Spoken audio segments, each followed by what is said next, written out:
It's the book club for kids. It's a book club for kids. It's the book club for kids. It's the book club for kids podcast. Hi, I'm Kitty Felde. This week, our book is The Tiger Rising by Kate DiCamillo. In the book, we get to meet two very special friends, Rob and a girl named after a famous chapel in Rome. "What's your name?" The girl turned and looked at them. She had a sharp nose and a sharp chin and black eyes. "Sistine," she said. "Sistine?" hooted Billy. "What kind of stupid name is that?" That's our celebrity reader, veteran TV political journalist Dave Bryan. Our readers from Maury Elementary School in Washington, D.C. talk about how they handle emotional situations in their own lives. I try to keep anything mean inside my head without saying it out loud because I know I'm going to get in trouble and I may lose my friends. And writer Kate DiCamillo makes a literary confession. She's not a plotter, she's a pantser. I'm not one of those people who lays everything out and decides what I'm going to do. This is the Book Club for Kids, the show where kids talk about books. We'll tell you how you can be on the show a little later on, but first, let's meet our readers, Khalees, Anaya, Kevin, and Reed. So what is The Tiger Rising about, you guys? It's about this boy that Rob. So the story takes place in Florida, and there's this girl, Sistine, and mostly in the story it's about Sistine and Rob fighting, arguing about if they should let this tiger in a cage go or let it in. The owner of the hotel, the Kentucky Star, wants to keep the tiger in the cage and told Rob, the main character, to keep the tiger in the cage and not to tell anyone about it. One of the characters is Sistine's mom, and Sistine's mom, she tries to give Sistine whatever she wants because she wants Sistine to stay with her because she doesn't want Sistine to leave her. Sistine's mom dresses Sistine all girly up in dresses, in pink fluffy dresses, and then Sistine actually likes to wear calm clothes and not want to look all dressy up like she's sassy or the boss, if anything. The main character, Rob, is a child who gets bullied a lot by two kids.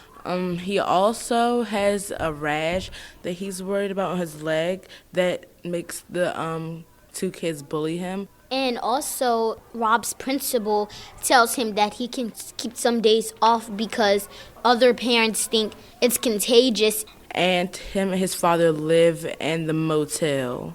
So he's really going through a lot. And then he has to deal with the tiger and Sistine pressuring him to let the tiger out of the cage. He doesn't really cry a lot.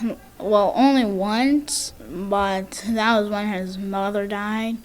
Rob is the kind of person that likes keeping things in. Exactly like the suitcase that he has, like the invisible suitcase. He likes keeping all his feelings in there. And it's like he won't unlock it because he doesn't want to let everybody know his feelings and how he's feeling.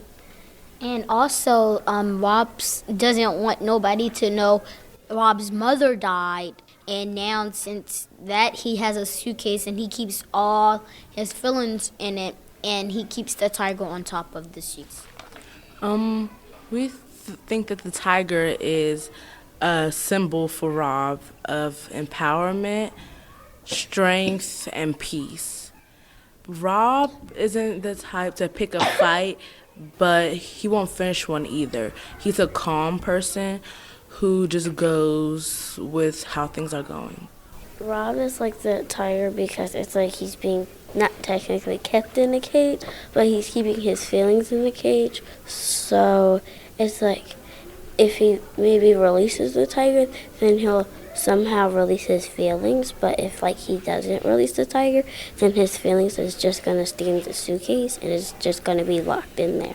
And also, the tiger shows grace, power, and strength, and Rob is just like the tiger, so they both like have something in common. Well, let's hear that scene on the school bus where Rob first meets Sistine.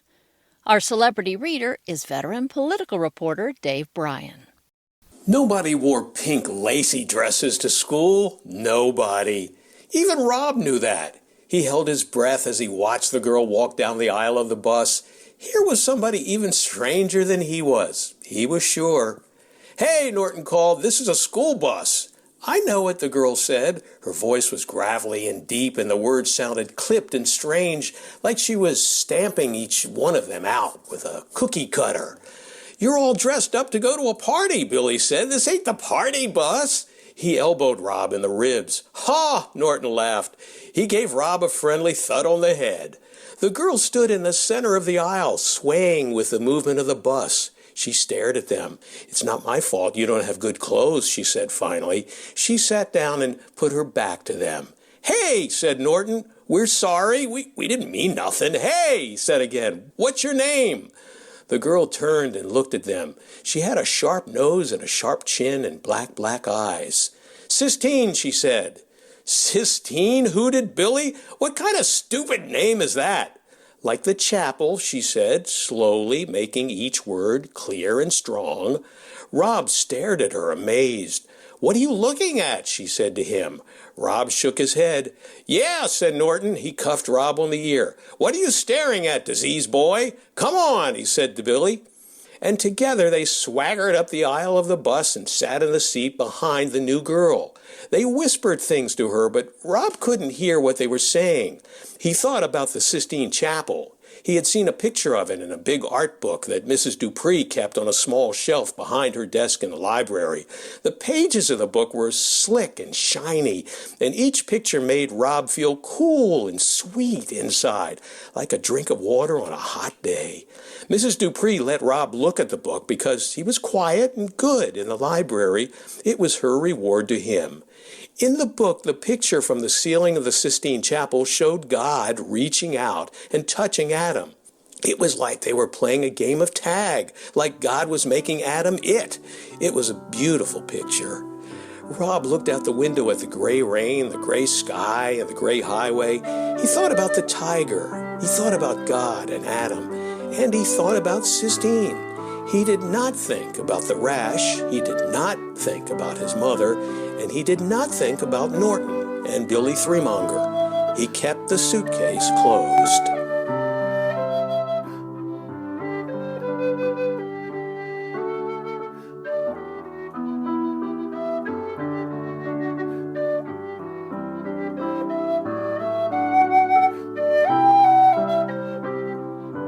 So we say this takes place in Florida. How does the author describe this place?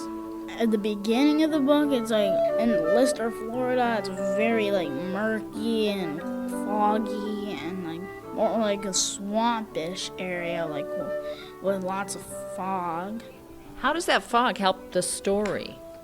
Rob is all down, and he doesn't really shows that he's excited about anything, and the fog is just like it because like the fog shows scariness. So who was your favorite character? I like Sistine because he sort of represents like being herself. She also represents like strength because like when she first got to the school, she was getting bullied and she just had to push through all of the bullying. She had to like fight them off and like kind of like make them stop bullying her. Mine is Sistine because Sistine, she represents being herself, and she lives happily ever after. I think differently. And my favorite character in the book is actually the tiger itself, not just because I love animals. It's also because like the tiger is like the main thing in the story, and it's like his second main character. My two are Rob's dad and Sistine's mom. That's an unusual choice for favorite characters. Tell me why those two characters you like the best. Because they're both struggling with something. Rob's dad is struggling with a death, and Sistine's mom is struggling with her husband leaving her. So it seems like all the characters in this book do things to handle their feelings, handle their emotions. Yeah. How do you guys do that? Well, how I do that is that I tell the teacher if I can't handle what's going on, or if not, I just leave it alone and I ignore it. I don't really argue too much. In fact, I don't really argue with anyone at school because I try to keep anything mean inside my head without saying it out loud because I know I'm going to get in trouble and I may lose my friends. It depends what situation it is. If it's like a bullying situation, I will go find the teacher or the assistant principal. And if it's just a regular problem, I'll go to my friends, and they usually help me out. Well, I speak my mind, and also if it's a situation where I can't speak my mind because I know I'm going to get in trouble, I just go straight to a teacher to tell them what happened.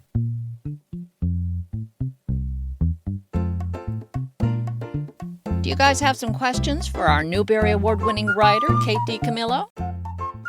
Why did you pick a tiger as the animal? I mean, you could have picked anything. The way I write, I don't consciously decide things. It's kind of, I'm always kind of, I talk about it as like walking down a long, dark hallway and I can sense some light at the end of it. So I'm not one of those people who lays everything out and decides what I'm going to do. And I just didn't, the tiger showed up for me the same way it showed up for Rob. It's just like it was a surprise. Is this based on a true story about your lifestyle?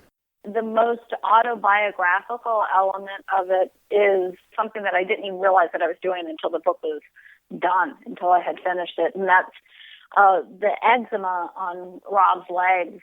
I had terrible eczema as a kid.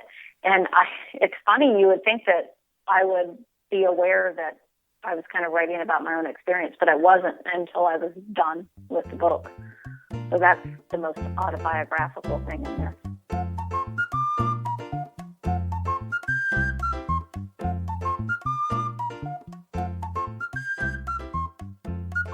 What's your favorite book? Well, my favorite book is Home of the Brave because it talks about like a real life situation that happens, and also it shows how this one boy named Keck, how like he had to push through the times, like even though he lost his mother.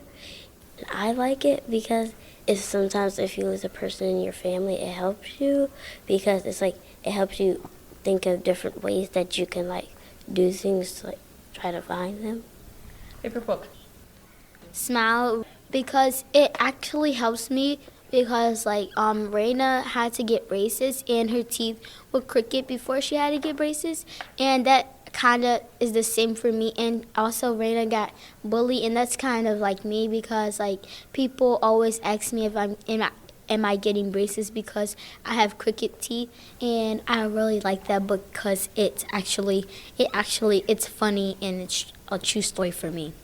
My favorite book is called Amulet. The first time I read it was in second grade because I really like science fiction. It's a lot of action. I like any books that I can see what's going on, like picture books. Well, not totally picture books, but where it shows like it's a picture of what's happening, and then it's a lot of drama and action. Amulet is one of our Book Club for Kids episodes, and we will have a link to it in our show notes and at our website, bookclubforkids.org. What about you, Kate DiCamillo? Do you have a favorite book? Charlotte's Web.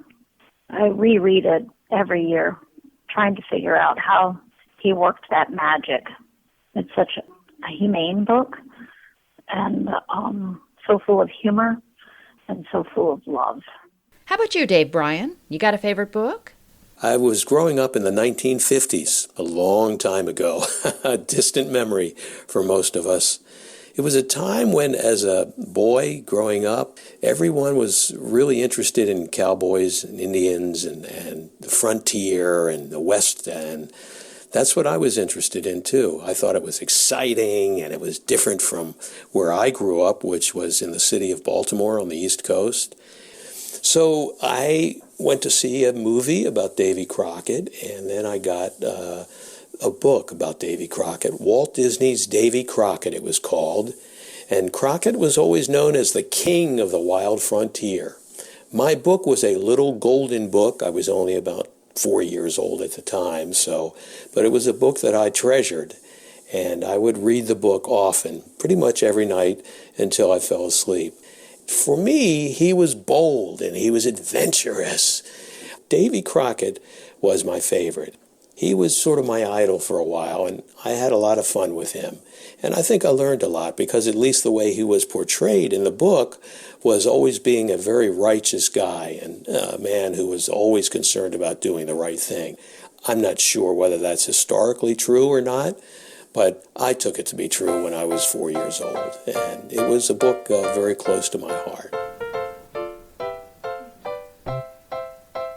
We'll have a list of everybody's favorite book at our website, bookclubforkids.org.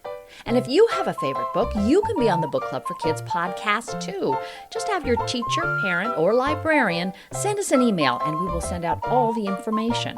The email is kitty@bookclubforkids.org. That's KITTY at bookclubforkids.org. This episode is funded in part by the D.C. Commission on the Arts and Humanities, an agency supported in part by the National Endowment for the Arts and by a grant from the Capitol Hill Community Foundation, building a stronger and more caring community where families can flourish and every resident can share in a better future. Thanks this week to Jonathan Jensen, who composed and performed our music, and to Emma Steinkellner, who designed our logo. And thanks to our writer, Kate DiCamillo, and our celebrity reader, Dave Bryan, from CBS Television Channel 2 in Los Angeles. And thanks to our readers at Maury Elementary, Khalees, Anaya, Kevin, and Rain, and their teacher, Linda Marks. We have a free newsletter for teachers, parents, and librarians full of free tips about how to turn kids into lifelong readers. You can sign up at our website, bookclubforkids.org. And you can follow us on Facebook, Twitter, Instagram, even Pinterest. I'm Kitty Felde. Thanks again for listening.